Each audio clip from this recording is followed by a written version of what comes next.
We will call to order the Stanislaus Regional Transit Authority meeting for Thursday, March 27th. Roll call, please. Chair Carr, Here. Vice Chair Ritchie, Director Condit, Present.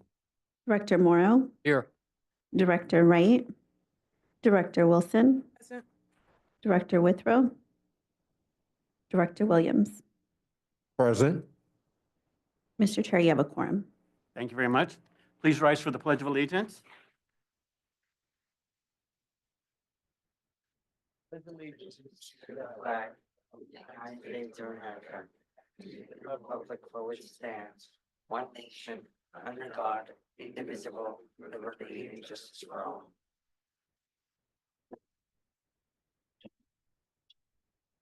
I will open up for public comment. Members of the audience may step to the podium, state their name for the record.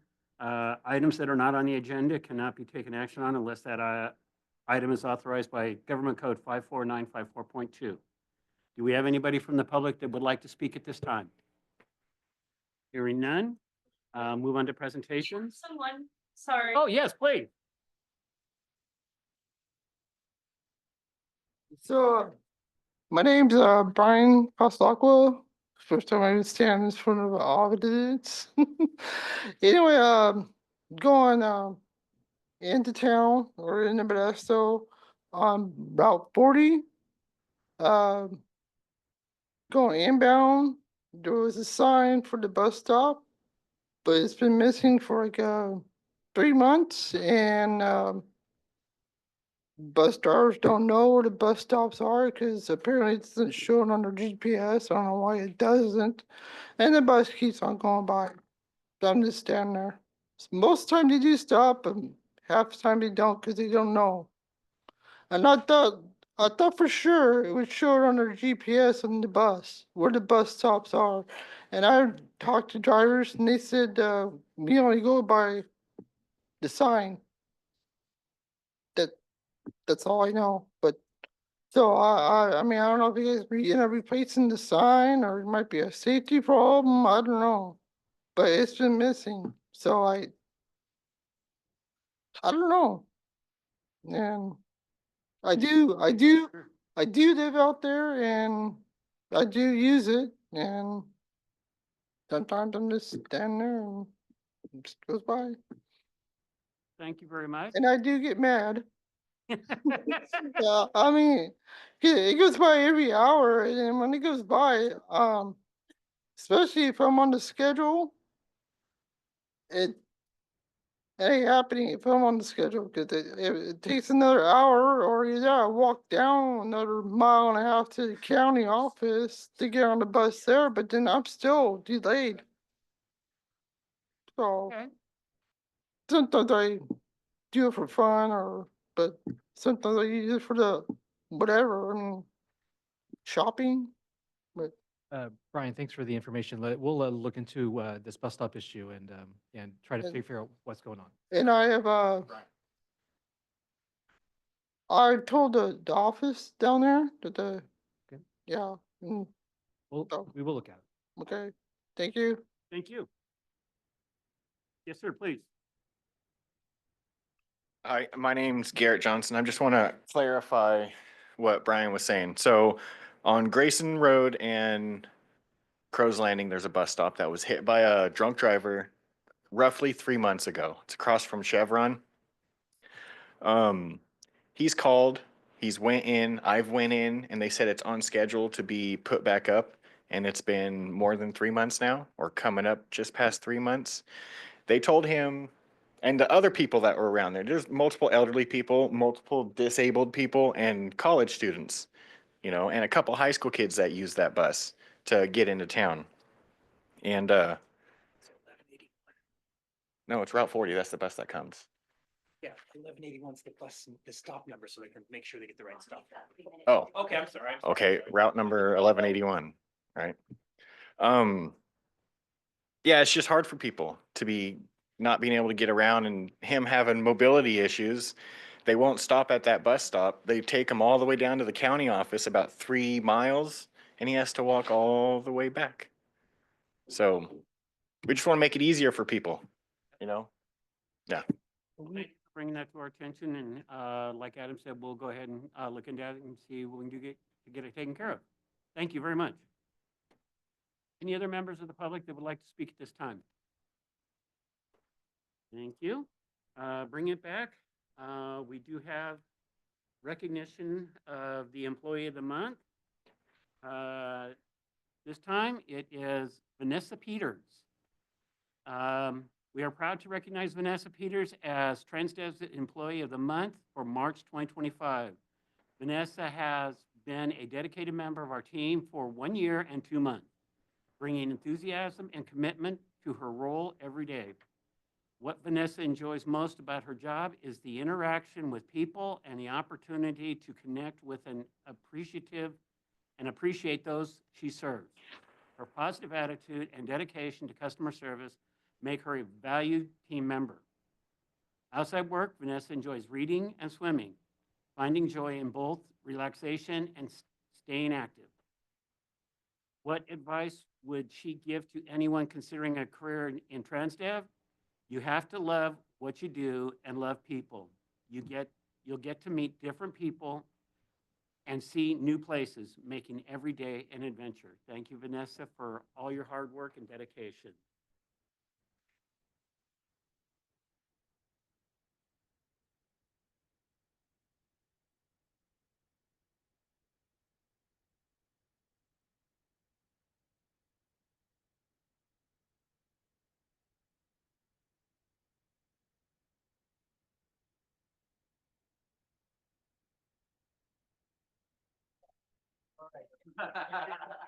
Congratulations.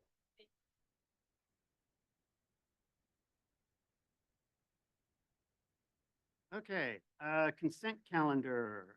Are there any items of the consent calendar that the policy board would like to pull?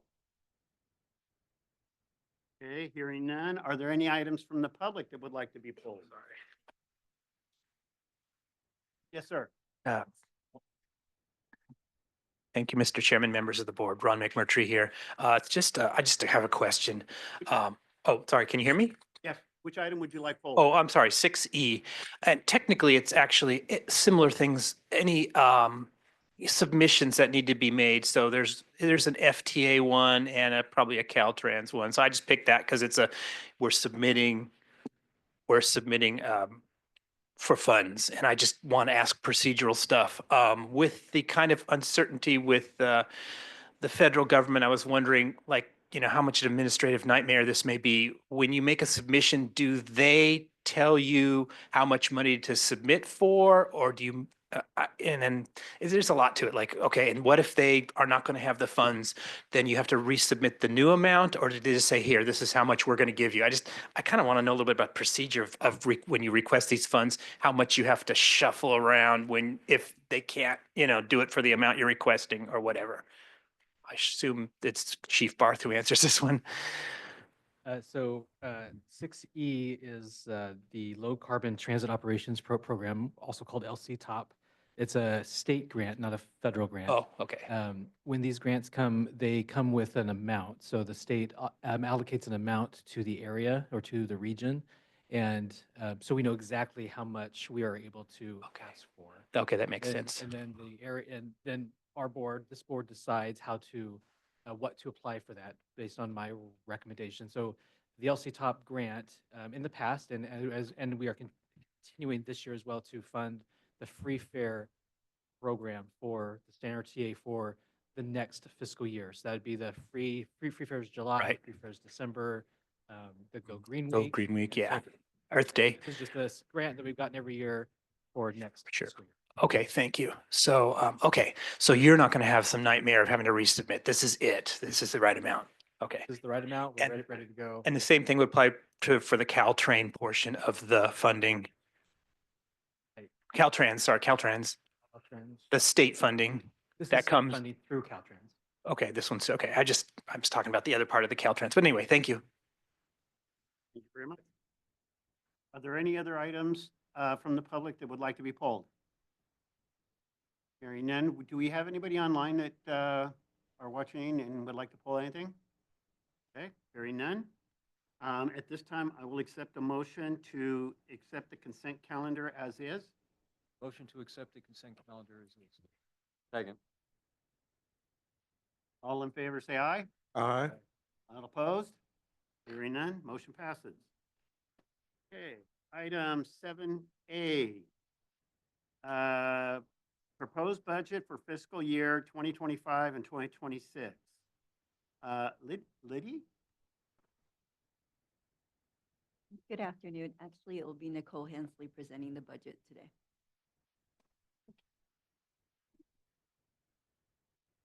Good afternoon, Chair Carr and directors of the board. Today, I'm proud to present StanRTA's fiscal year 2025-26 proposed budget. This budget totals $49.3 million, which includes the individual operations, transit center, Amtrak station, and rideshare budgets.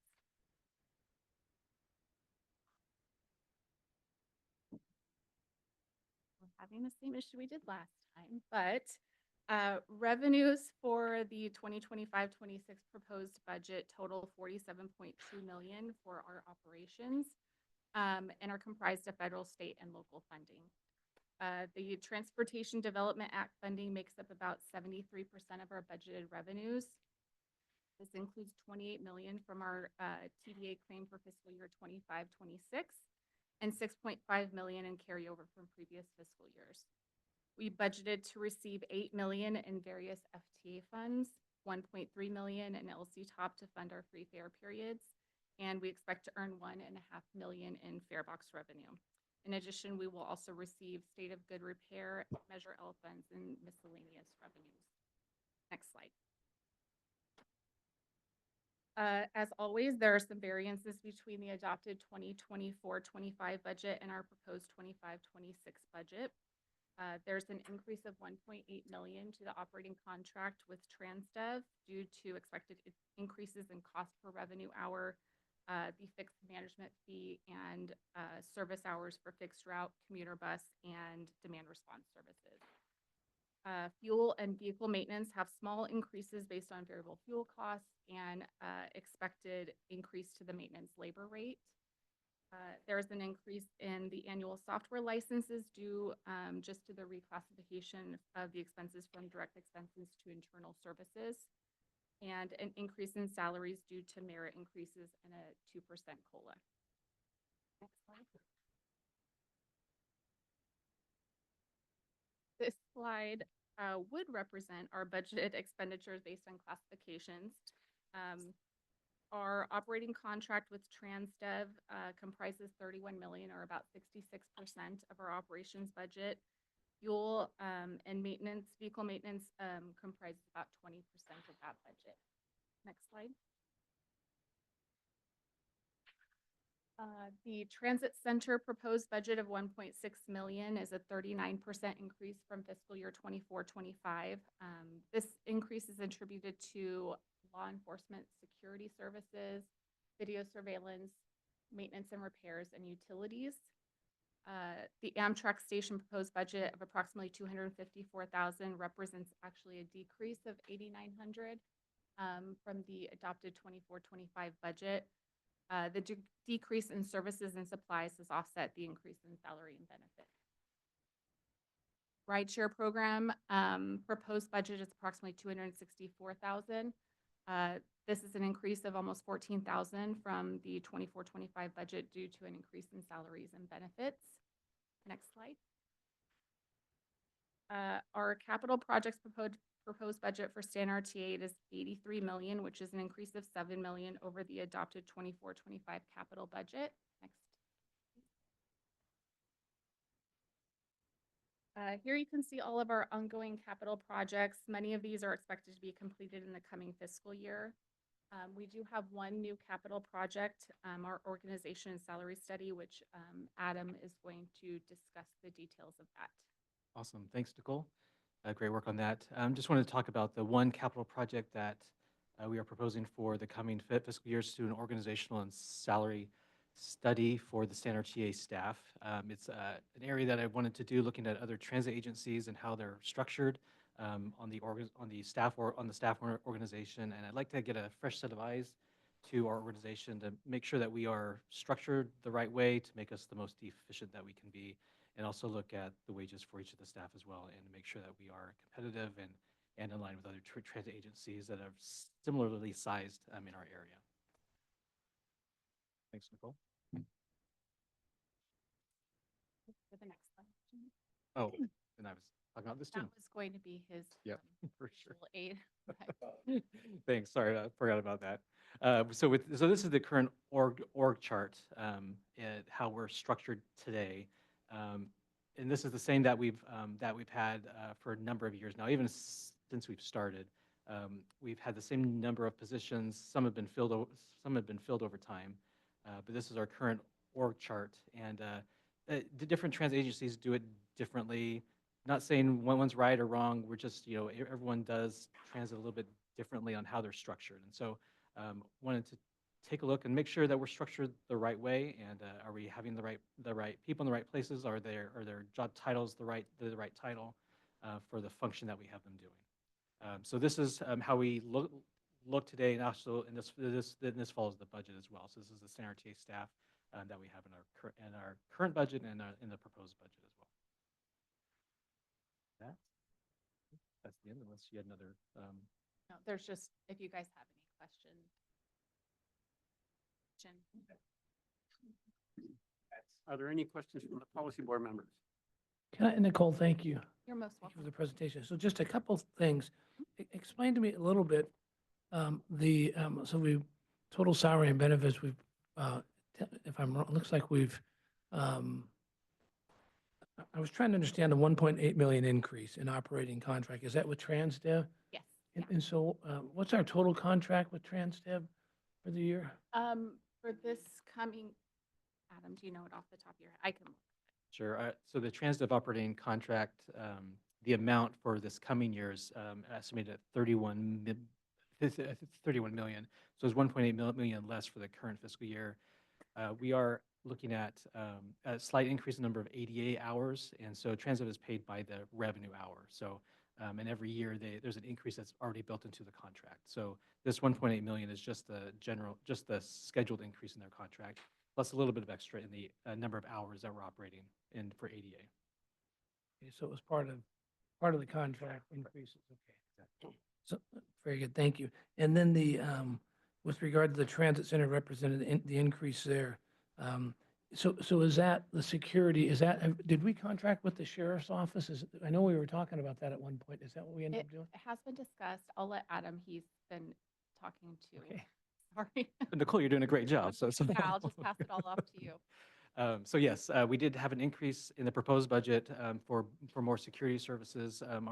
Our current private security, we're looking to look for a little bit more security, helping folks feel safer at the transit center, and are looking. I've talked to the sheriff's office about contracting with them to have a deputy for a portion of the day to help with those security services.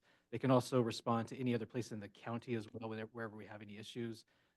So if there's an issue on a bus, they can respond out there on the bus, wherever the bus is at in the county. This would be like a dedicated deputy for the transit. Right. So the plan is to have 2 dedicated deputies for transit 6 days a week, from late morning to evening, night, to help with the main part of the day where we have the most issues. Okay. But this increase has nothing to do with that. That hasn't happened yet. Is that right? It hasn't happened, although I budgeted for it in Perfect. anticipation of it happening. Okay. Very good. Thank you. Any other questions from the policy board members? Yes, sir. Yes, Mr. Chairman. On the total of 144,000, the increase for the annual software licensing, is that something that's more than what's normal? And will that be reoccurring every year too? We do have increases every year for most of our software that's scheduled as part of the software agreement that we have with them. And so this is across all the different types of software we have. It is a lot this year for sure, between our planning softwares and our AVL software, which tracks the buses, and the paratransit vehicles. I realize it's a lot, but it's all scheduled as part of the agreements that we have with each of the software. So is the software, is that in-house as far as it's being ran in-house, and then that's additional software, tools to get the job done a little bit more efficient? And does does it help the efficiency with that extra 144,000? I would say so. Each of our software are an important part of the operation, and there's software for many different things. So one is it's called Avail, and it's the software that tracks the buses, and so it's a critical piece for dispatching, but also for passengers when they're riding the bus, they can track their bus on their phone and see where it's at, see if it's late or not. Same with our ADA paratransit system. That's the software that dispatches all the rides for the AD paratransit system and gives those ride calls to the paratransit riders that the ride is on the way. And so then we also have other planning software where we can plan the routes, make sure that that we have all the information that we need to plan routes and plan the timetables to make sure that they're correct as well. So I think each of the software that we have in the system are a critical piece of the operation and definitely help us be more efficient and provide us the information that we need to make the right decisions. So it won't continue to go up every year then to the tune of $150,000? I don't think so. Okay. I think this is a bigger increase this year, but definitely something that we'll be taking a look at every year to make sure that it's not increasing as much as this every year. What was that total budget for the software, for that licensing? What is the total budget for it? It was increased by 144,000. So let's take a look. Nicole, could you help me point me in the right direction of that account number? Yeah, it would be difficult to say for sure because they're shared through or some of them are shared through all of the different departments that we have. But And it's just, for me, it's just additional knowledge of the increases, because then, when they come across the cities, or our city Modesto, and then there's this increase and that increase. So then I can compare it to something where this is more helpful in that direction, not so much we're not doing the right thing or we're doing the right thing. It's just helping me understand it later for other issues that we may have in the city of Modesto. Thank you. You don't have to get I that could get answer. the information provided to Adam. If I could, as I looked at the budget, there's one area that we are adding a new software that's about $75,000.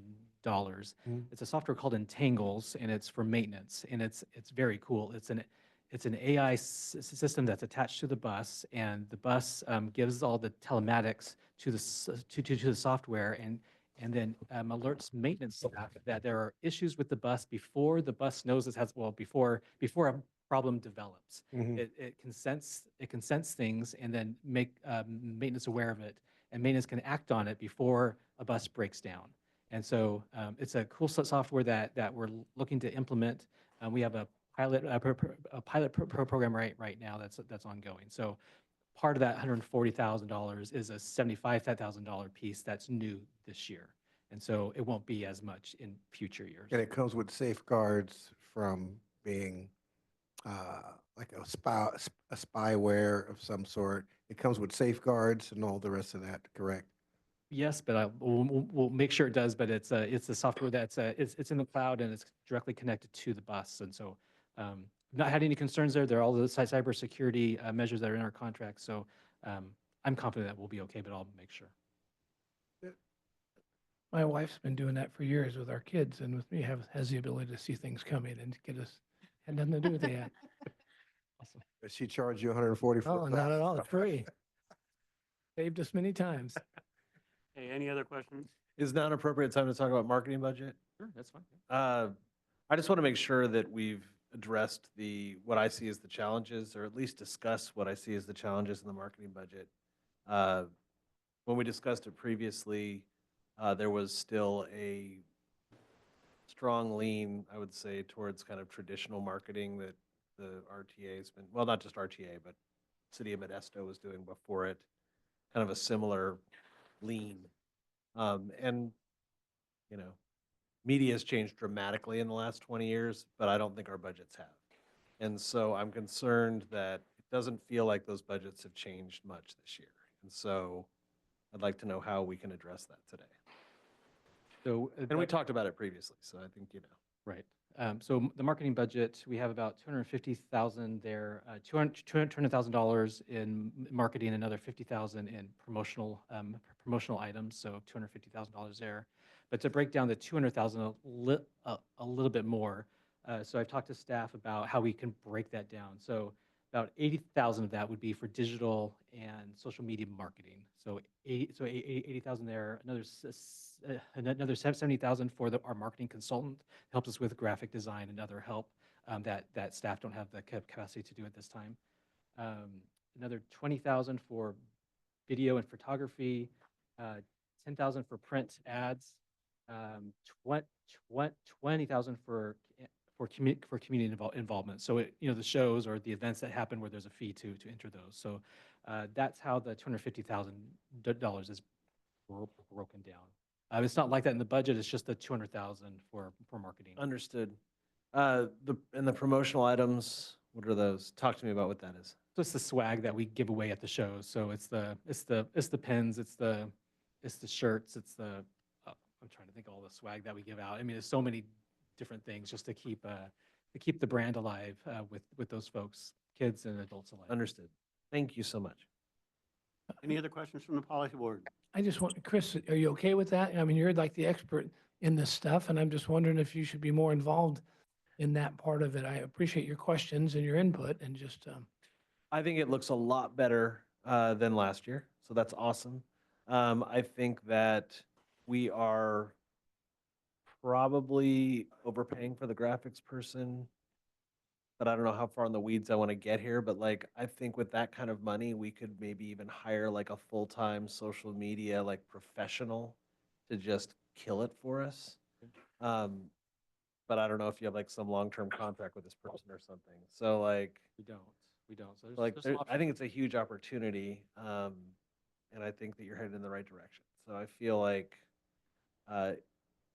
if we really lean into this, I think we're going to be we have the potential to be the best marketed regional transit authority in the state.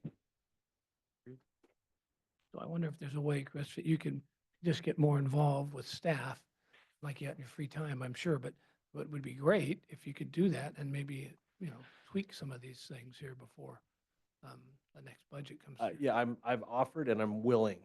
So I'm willing to volunteer time to help you do it. Okay, we'll be in touch. Perfect. Thank you very much. I have one question. On one of the slides, it showed that we're going to be purchasing 5 paratransit buses. Oh, right, yes. Are any of those going to be electric or hydrogen? No, they're gas buses. They've been ordered now for a number of months. So Number of months? the hydrogen and battery electric paratransit fleet is still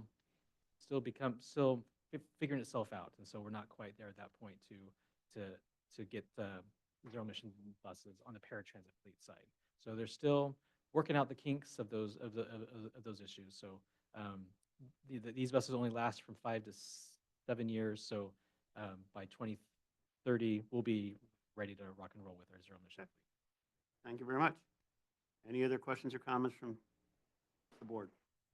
Okay, hearing none, I will open it up for public comment. Do we have anybody from the public that, yes, please, sir.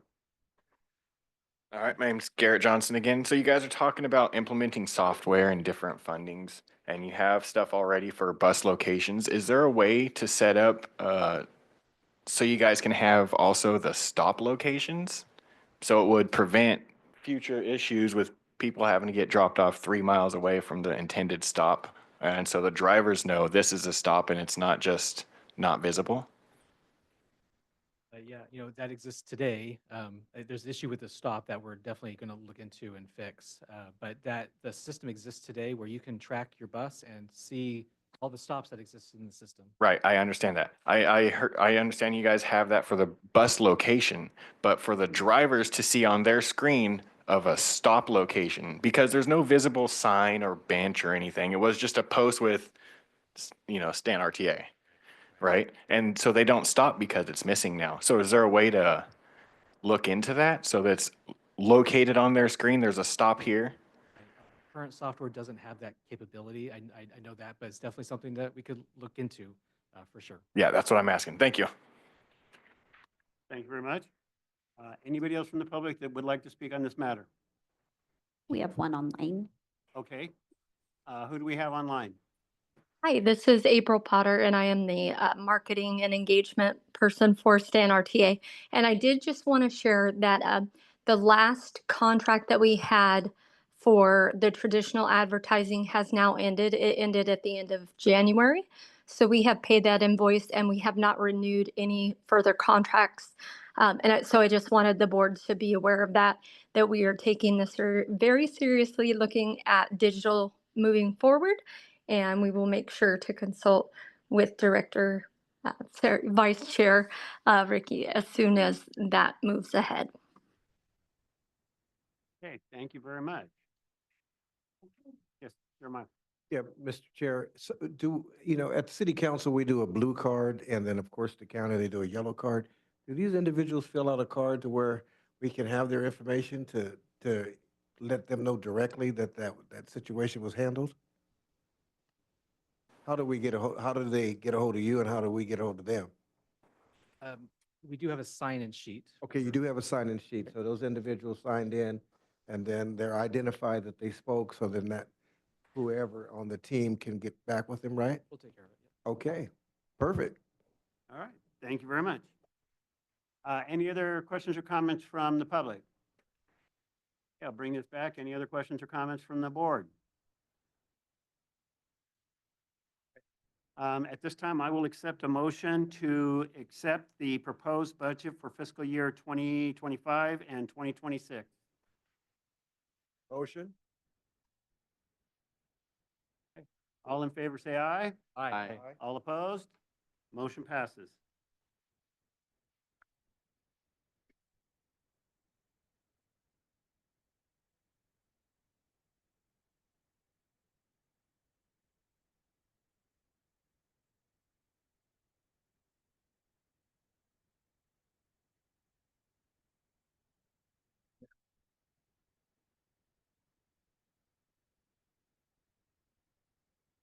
Yeah, please. We'll go on to 7B, which is Operations and Maintenance Facility Space Program. Thank you, Chair Carr. I want to introduce Angela Swanson. She's going to provide us a presentation on the work that we've done to date on the master planning for the new operations and maintenance facility. We've done a lot of work with our consultants, and Angela and team have all been heavily involved with this to do some master planning work. In addition, just a couple weeks ago, a group of us did a tour to some other transit systems here in the state, down to Santa Barbara and San Luis Obispo and Oxnard, Ventura, to see the new facilities that have been built there, to get some ideas, to make sure that we are getting all the ideas out there and getting all the good ideas there and what not to do as well as we design our facility. So, Angela, I'll let you take it away. Angela, we're going to get you a mic.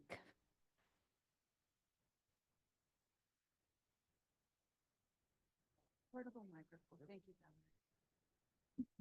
There we go. All right, next slide, please. So with the master planning, the OMF, Operations and Maintenance Facility, will be the new home for StanRTA, as we all are aware of, and for the public's information. We are currently in lease space completely for our administrative operations and for where the bus maintenance facility is, and we've already basically outgrown those sites. So master planning is required for us to be able to do things like apply for grant funding to help support fund the project, to determine the project scope and size and the budget and what we need, and to guide us in any all the approvals that need to go into getting it. So as we've been going through this process, here are the kind of the updates since I last checked in with the board. We are nearing the end of the master planning process. We have about 6 weeks left. And as part of that, we've brought on an AE team. I'm going to show you the designs they've been coming up with to get the plans to that space programming portion of it done, so that we can go forward with CEQA and NEPA approvals, which are the federal and state environmental processes. We're also doing investigations for engineering needs. And then we're doing what's called industrial engineering and planning next. And that's where we know, because we have highly technical spaces, especially in our maintenance facility, we need to understand what kinds of equipment are going to be necessary to operate it, to come up with what our final budget is and what our space needs are. We also are coming up then with a conceptual cost estimate. I can't tell you what it's going to cost yet. And then we have a plan package that'll be ready for permitting once we get a site acquired. Next page. So what's in the master plan I'll be showing you, there are 4 key areas: our admin facility, our operations facility, that's where our contract operator TransDiv is, the maintenance facility, and then fuel and wash area where we get the buses ready to go every day. It was designed, just to be aware of, to be capable of holding all of our staff needs through 2040 and what we've estimated we're going to need. You don't want to move into a building and be out of space in the first year. The other thing that we look for, as Adam mentioned, that we have toured other facilities to see what is state of the art, what's out there, especially as technology is changing about how we fuel and operate our vehicles, taking advantage of technology and just the changing transit environment. And then we did work with every group to do within our organization, including the city maintenance team, to get their expert advice, the operations team from TransDev, and within our agency. And then we have also been in the hands of an excellent AE team, StanRTA and Kimley Horn, who have designed over a half dozen transit facilities in the last 10 years in California, including some major rail bus combination facilities. So they've been able to guide us a lot. Next slide. And here's the plan. Whoop, back a page. Thank you, James. So this just shows you the rough layout of the facility. Maintenance building in purple, the admin facility in orange, the operations building in blue. This is where major access that we would have coming in, where we would do admin and visitor parking for the kind of where the public is. This is where all the operations staff would go. This is where the buses live and coming in and out there. This is parking that's set for all the non-revenue vehicles. TransDev will have 10, 15 vehicles sometimes for their operations supervisors and staff to be moving back and forth for them. That can be where we have our vehicles as well. It's also just extra space that we have planned. This is where the wash bays are. This is designed, by the way, so right here we could have a filling station in future, that if we wanted to have a public-private partnership where people could come and fill their we could sell hydrogen to them to be able to use it, so that we've provided for that, keeping the bus access separate from where the smaller vehicles and personal vehicles are going. We have been planning for the future, knowing that while we are planning for hydrogen, we don't know what the future looks like, but looking at electric, so we've already planned in charging stations. And again, we're only at the master planning phase, but we're trying to be very thoughtful so that the layout we use is prepared for all contingencies. Next page. Now we'll look at each facility. Here's the maintenance facility. This is the cheapest building to build and the most expensive to equip, right? And our first priority to bring in. We've set it up for this so that we have 12 bays with ability to spread out and put in another 6, 3 across. In setting them up, this you'll notice are their standard size bays, but one of the things that we're looking at maybe doing is with Bus Rapid Transit, BRT, needing to get to 60-foot long buses. These bays are long enough to be able to handle them. And one of the things we don't have now, but everyone has recommended we do when space allows, is so that you could drive a bus in, and if you need to, you can push it on out the other side instead of having to back vehicles in and out all the time. It becomes a real difficulty in managing your space. We've allowed, I won't break down into all the individual spaces that much, but in setting up the bays, we've looked and organized them so that we can go from down below with pits and then up above, because as the technology is changing, you need access on the roofs of buses. So the bays are designed to be flexible to handle all of that.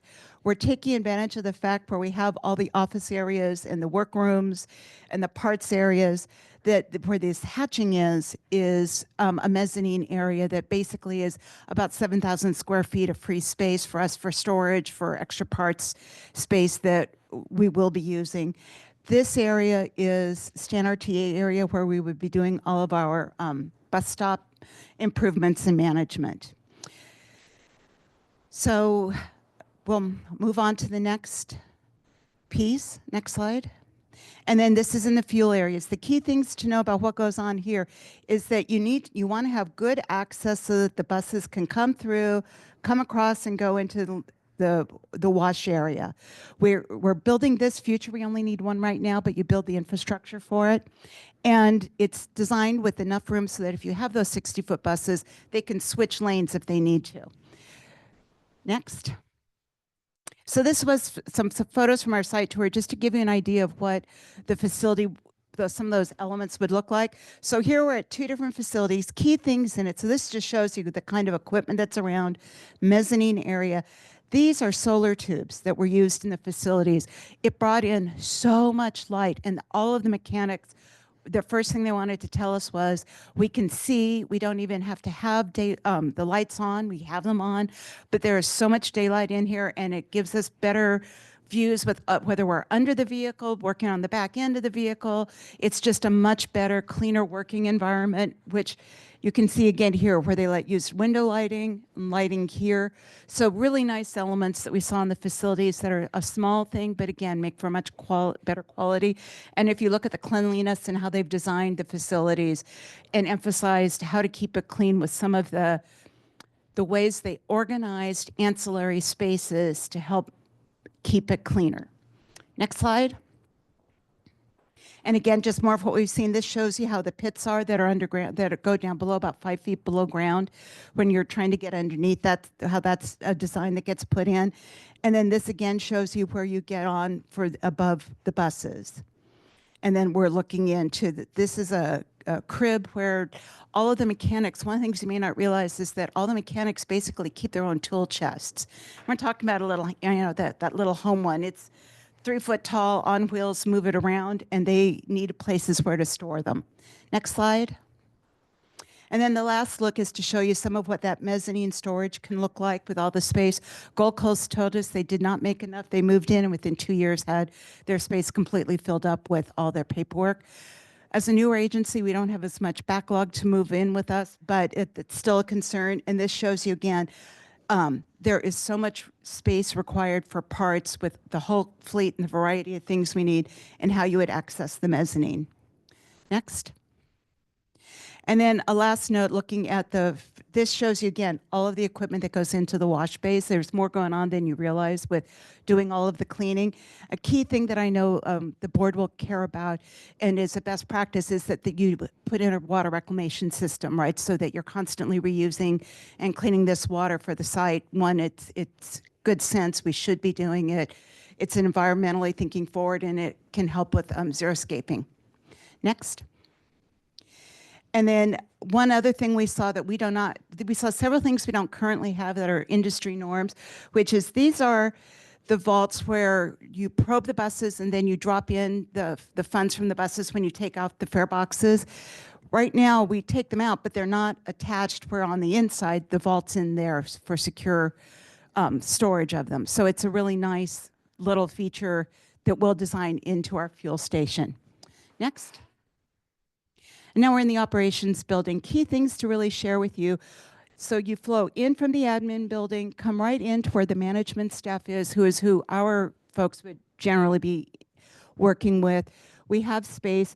Dispatch is set up right here so that their eyes are on the operations area where the buses are. So they're seeing the staff coming in and out. They can keep a good eye on them. They can also keep an eye in the lunchroom to make sure you don't have a straggler driver who's not keeping good handle on their watch and the time for getting out. You can keep an eye on them. So you have good management of your time here with this lunchroom and space, those spaces, and then you have HR and human resources, data IT, those kinds of functions here. The reason they're here is because the public will have secure access coming in to this lobby here with secure reception where they can do drug testing. They're coming in for lost and found. So you've secured operators coming in here. They do their check-in with dispatch, get their work, they can check in. We also have locker rooms for them. That was something we learned about. And then this is where that secure public area is. Next slide. So these are a couple of the things I know that we have a concern about wanting to make the workplace, a positive environment for our bus operators and our contract staff. Key things we learned that we don't have currently are lockers, that not everyone uses them, but they like having a place to keep their things. In fact, we ran into one gentleman who is just a character who brings in his neck pillow, his seat cushion. He keeps all of his stuff there that just makes him happy. His vitamins are in his locker. Not everyone uses them as much, but he said he couldn't live without his locker. And then mailboxes. Simple thing, but having secure mailboxes where you can stuff everything in for every staff member and they know that's where they can find the latest information from the agency or from their management. Very handy, simple thing to do, much needed. Next. And then, and again, you can tell I'm not really the best photographer, but we make do. This shows you how dispatch looks right out onto the yard and the way you can have a clean, efficient, doesn't have to be huge dispatch center where they can keep their eyes on what's going on the field and what's going on in their yard. Similarly, again, and how this is kept as a wide open, and this is in San Luis Obispo. This is the break room area, so they can keep an eye on what's coming in with people and making sure they're moving along, and then drivers check in for their paddles for the day. Next. Other thoughtful things we saw, again, this is another break room. This was a really interesting idea. They use garage doors, glass garage doors, so they can open it up. And this is in Oxnard, beautiful Oxnard on the coast. Of course, you want to be able to open it up and enjoy your days, so they can use the outdoor spaces for eating as well. And then this was a really thoughtful design concept that we've incorporated in. It's called a small interview room. So drivers make mistakes and things happen, and you're bringing the operators in, and you want to have a private conversation with them. Maybe see a video to see what didn't go so well, how they could improve their driving technique. You want that to feel like a safe, secure, quiet environment. You don't get that as much when you're called into the boss's office. So having a quiet space like this where you can meet that's a little bit more neutral is a real, they have found is a real morale booster and makes the operator discipline go over better. Next. And now we're in the admin building. So the philosophy on this space is, again, you're coming in this way so the public can come in here and here into reception that loops around the corner, has observation throughout the lobby, and into a boardroom that'll hold over 250 people. One of the things we learned from the agencies we were at is that there is a demand to use the public spaces for community meetings and events. And Gold Coast opens, they're in Oxnard, opens theirs up. They don't have a big enough space. And they said, we can hold 100 in the room. We'd really like to hold double that size to be able to come in and do all of their community-based meetings. So we've designed it to be larger that way. And with the support that goes on with it. Up at the top is the board conference room for closed sessions and more private discussions that need to go on with the board. And then that's right next to the CEO's office and the C-suite. So we've doubled up on a conference room that way by sharing it with the board. You come down and around, and again, this is closed off space. Beyond the public, it's secure, but we have conference rooms loaded here. When we have vendor meetings or we have individuals that are coming in, it helps to provide more security with knowing who's come through and how far they're entering the building and keeping them from the broad flow of what's going on. And then down here is marketing, operations, and procurements. Moving along, this center area is all reserved for workstations. This is where we have some marketing, more conference space, copy room, and this is the staff break room that opens onto this shared courtyard area as well. And this is where you would exit out into where the operations is. Next. And this gives you an idea. So this is showing you the dais and how they have it set up. And this is all the space they have in their boardroom that they're finding is just a real constraint for them. Next. Again, so you can see the glassed-in reception. Security is a concern these days that we have and to share, but so it's available to the public, and then that goes around the corner so that you can see, keep an eye on the whole lobby. Next. And then this shows training rooms, conference rooms. That was the other message we got. There are never enough conference rooms and collaborative spaces, and that we need those, and that they really encourage creating them, especially because if you find you don't need a conference space, it can always be converted to another. A large room can be converted to another use. Next. By the numbers, I'm sure people are saying, so how big is this thing really? So building area is just under 90,000 square feet. broken down this way between admin and operations, each at about 19,000 square feet. The maintenance facility, unsurprisingly, 42,000 square feet. But remember, that's just wide open space that you've got for most of it. And the fuel and wash only takes about 4,200 square feet. And then we get the free mezzanine above the work offices. Our paved area is huge. This is probably the single biggest cost we have in the whole space, is what we have to pour in the way of concrete for our bus area and parking area. Landscape area on a 28-acre site would be the leftover space. That's about 4,900, just under 500,000 square feet. Parking spaces, we've allocated 582 parking spaces, which sounds huge. It is a lot. But one of the things we found, especially when we have like the 210 of those spots are for all of our buses that we've planned for. So that's our 2040 estimate. But also for the TransDev employees, our contractor employees, one of the things you find is even though you only have a certain portion of staff on per shift, the shifts overlap. And so you have to have parking for everybody at once. And then when the shift goes, you'll lose a lot of the need for the spaces, but you still have to have it. Visitor admin, again, so we're providing enough parking for that use for visitors to come on site and for those community events. And then the non-revenue. Next. And then to wrap this up, the next thing we're doing we're trying to come in to complete site selection so we can move forward with more detail on our planning for it. With that would come the NEPA CEQA project approvals. And then we're going to be procuring, so the AE team that's been helping us thus far are just doing this master plans phase. From this, then we'll be procuring the AE team to take us through design and construction. Next. And that's it. Thank you for your time. Are there any questions? Of course. Any questions from the policy board? Yes, sir, Mr. Chair. You answered a few of them. Thank you for the square footage on the buildings. And then you answered the other one that I was concerned about with the water recycling. I didn't hear anything about the solar. Is that going to be on? Solar is planned for the buildings. So at this point, we are planning to do canopies over all of the parking to be able to do the passive solar collection and to make use of that as much as possible.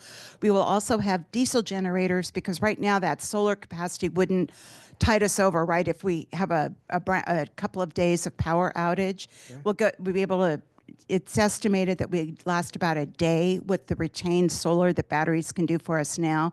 So while that could make us grid neutral for daily operation, we will still have a diesel generator to keep main function going so we can be an emergency service.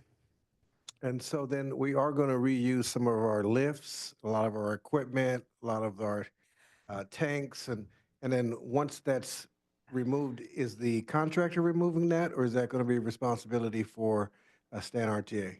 Adam, would you like to answer that? Because that really is about City Modesto, I think. Yeah, so Modesto, we leased the facility today from Modesto. All the tools are the property of the StanRTA, so those would come over. When we get into lifts, we haven't gone down that road yet to figure out how that would move over. If it's attached to the building, likely it would stay with the building. Really? Again, we haven't gone down that road yet to really look at the detail. So it'll be something that we'll be talking about. Well, I know what my vote would be, so that's all I can say. Yeah, that pretty much wraps it up. Those were some of the questions that I had, and you did answer quite a bit of them. Good. And that's great. And we do have some available land left, correct?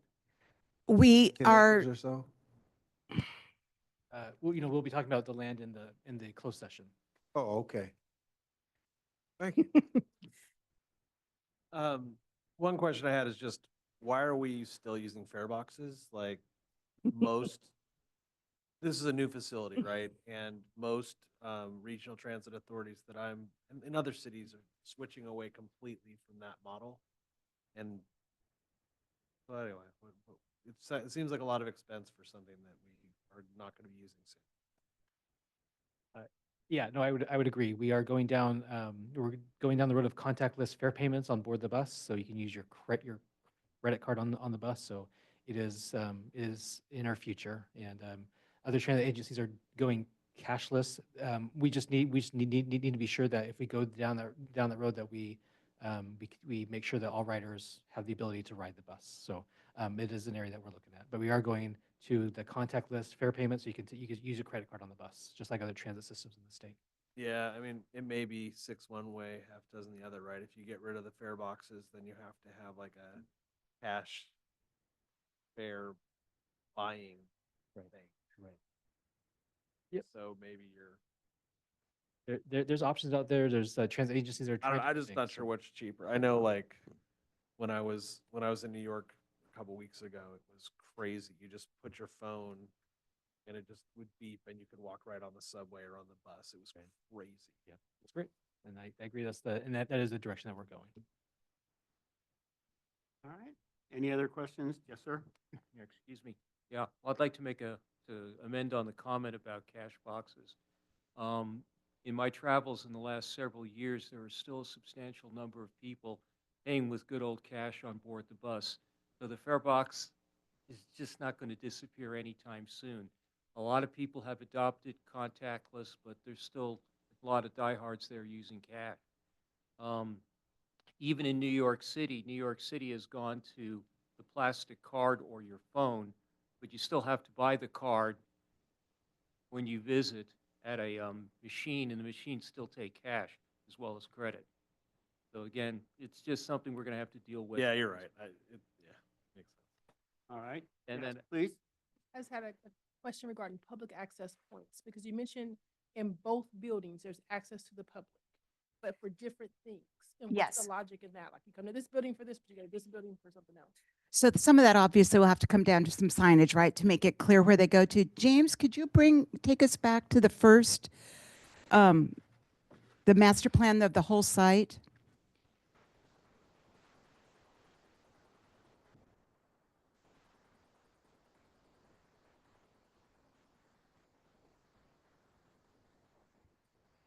There we go. So while we'll have the gate, we'll have an opening here. By the way, we do have a bus stop planned. Obviously, if we're going to be inviting the public to it, we want to have front door access where they can come. But where we're envisioning is that there will be a gate coming across here between the admin and operations, and this is where the operations entry would be, so that there would be signage directing someone who's come into the visitor parking that they can come to the front here and come in. So we would direct them that way and then to our front door here to be able to get in. And the details of it, again, is something that'll get worked out as we get more advanced in design, right? Will we have security guard on the front so that you have to get, let in through the gate, that through a security entrance or not, we'll work through. But we're anticipating having it so that people can't get into this area. We really don't want them back in these areas. Yeah, the last comment I had was related back to the bus stop. It's hard to put the bus stop on a master plan until we get a site selection so we know which side of the building is going to have the main bus route. You're right. And so for now, it's more of a placeholder to show our commitment to making our home fully accessible. One of the things we have had to work through was trying to understand where we're going to put lost and found, because for right now, everything's down at Modesto Transit Center. But if our home base and like bikes end up going to the end of the route, and if the end of the route is taking you to wherever the maintenance facility is, do we keep lost and found there? Is that where we're bringing the public to? And we're still working on that, but have gotten substantially down the road figuring that out. Any other questions or comments from the board? Yes, please. One more. Thank you, Mr. Chair. Is fire involved in the evacuation design of that at all, where they can get out? And Andrea, kind of, when I was thinking about that earlier, and I forgot to write it down. Can you? But There you go. So we have a ton of circulation space around here to be able to get out for looking at evacuation. yeah. I mean, fire marshal is always something we'll have to do for a state standard to make sure we're appropriately designed for that. And what you can see with all these areas is this is all kind of excess space that we've left for development and growth. We are just going with single story. In talking with at least at this point, with the master planning AE team, they felt that the extra cost when you design a second story, especially if there's an opportunity for us to go to a larger site, you're better off leaving open space where you can grow into than to go to the cost of a second story that you leave as a shell or occupying. It's harder to add on to a two-story building to add a wing to it. And so that's been part of the philosophy we have with this site too. Thank you very much. Any other questions or comments from policy board? Yes, ma'am?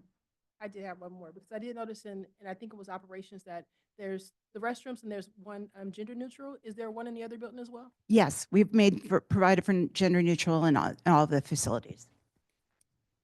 Thank you. At this time, I'll open it up for questions from the public. Yes, sir.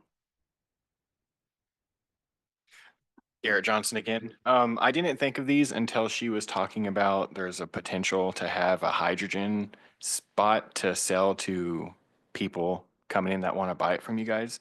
So why was hydrogen picked over compressed natural gas? Well, mainly for the fact that right now on order, we do have 3 buses on order for hydrogen propulsion. It's all part of the green initiative mandating by the state. Okay. So that's the main reason. Okay, so on that note, the green initiative, what kind of hydrogen gas you guys going to be getting? Green, gray, What blue? we're getting is there's 2 hydrogen production stations in the state of California. One is in Palm Springs, one is in Sacramento. They produce it, and then we have to have it trucked in at this point. Okay, so how is it produced? Is it solar and wind, or is it by a That compressed will have natural to gas or research. gasoline? All I know is those are the 2 production facilities. How they produce it, I am not sure. Do you know how it's going to be stored? It'll be stored in a tank on site. The only thing is where the buses get fueled and where the customers get fueled for hydrogen, that the tank needs to be not close, but it can't be a far distance away. Otherwise, the hydrogen does degenerate and becomes less effective. So we want to make sure that the buses and anybody purchasing it does get good quality hydrogen for their vehicles. Okay, I'm asking this because price-wise, right now, hydrogen is 4 to 6 times more expensive than compressed natural gas. And if you take into account you're having to truck it in, or how it's made, if it's not solar or wind, it's actually more detrimental on the environment than compressed natural gas. And it's not readily available, and compressed natural gas doesn't really go bad. That I'm not aware of, but being that this is where the states are, or the state is directing most transit agencies to go, and they're providing financial support and subsidies for doing this, that's what makes it a little bit cheaper than compressed natural gas. Okay, hold on. Yes, sir? So just that, and you're 100% right. So the state of California, the California Air Resources Board is requiring all transit agencies to go zero emission in 2026. That's the first year that we are required to start buying zero emission vehicles. Compressed natural gas is not a zero emission vehicle. We are required to either do battery electric or hydrogen. Okay, with that said, I don't know if this is part of it or not. So I know the new presidential, the new president, he's Administration. that's the word, reducing a lot of emissions issues, right? So will that still take into effect? Because again, there's a huge price difference and an environmental issue if you go with hydrogen. Yeah, as of right now, the rule exists. As things change, then we'll take those into account and make course corrections. All right, thank you guys. Thank you very much. Do we have anybody else from the public that would like to speak on this item? One more. I forgot one thing. You guys were talking about cash boxes and fare boxes. A lot of places, even taxis currently, they have, just like you go into Walmart or something, you can just touch your phone, touch your card, Is that what you guys are planning on doing? Instead of, I believe at this time they're looking at that, but there's still a significant amount of the population that does pay with cash, so that still warrants the need and necessity for fare boxes. right, yeah, but I'm saying implement the the tap or with the phone instead of them coming and buying a card from you guys. You know what I mean? I believe at this point that is something that they are looking at. Okay. We haven't made the purchase yet, but it is something that we can take very seriously. And if it does warrant implementing, then I'm sure we will. Thank you, guys. I just want to say, George, I'm impressed with your hydrogen knowledge. It's very good. Thank you very, Those are very good answers there. thank you very much. And the other thing I just want to say, when I first looked at this item, the maintenance facility space program, I thought it was about expanding our routes to space possibly. When I first saw this agenda item, that we've been talking to Elon Musk here, so I thought that was, I thought it was part of the space station, but that was just me. okay. So, all right. Any other questions or comments? Okay, that was just a presentation, so we can move on. Informational items, I'll let the policy board members review those at their leisure, which takes us to our CEO report. Thank you, Chair Carr. Just really quick, as I usually do, just want to share a few things on the screen, a few things to update you on. First thing was this past week was Go Green Week, which provided free rides on all of our different services, which was great. We do it we do it every year. It was funded with the Low Carbon Transit Operations Program grant, and we saw 66,000 trips on all of our system for that week, which is a 5% increase from last year, which is awesome. During that week, on March 18th, was Transit Employee Appreciation Day, and so we had a barbecue over at the Transit Center for all the staff, TransDev and StanRTA and maintenance staff were all involved. Just some pictures here of the event and some of the great staff that we have on the StanRTA team. Also here's a picture of the StanRTA staff themselves, the administration staff. I want to thank them for everything that they've done. We've definitely had a great year and definitely look forward to many great years to come. And lastly, Earth Day, which is our next free fair day, April 22nd, which is a Tuesday. We'll be free on that date as well. And we'll also be at the Earth Day event in Gracieta Park on the April 19th, which is a Saturday. We're not free that day, but we are free on actual Earth Day, which is the 22nd of April. And with that, that's all I have. Thank you, sir. Thank you very much. We'll move on to director reports. Do we have anybody of the policy directors that would like to comment at this time? Hearing none. At this point, we will adjourn into closed session. So thank you.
We've reconvened from closed session and there is no reportable action.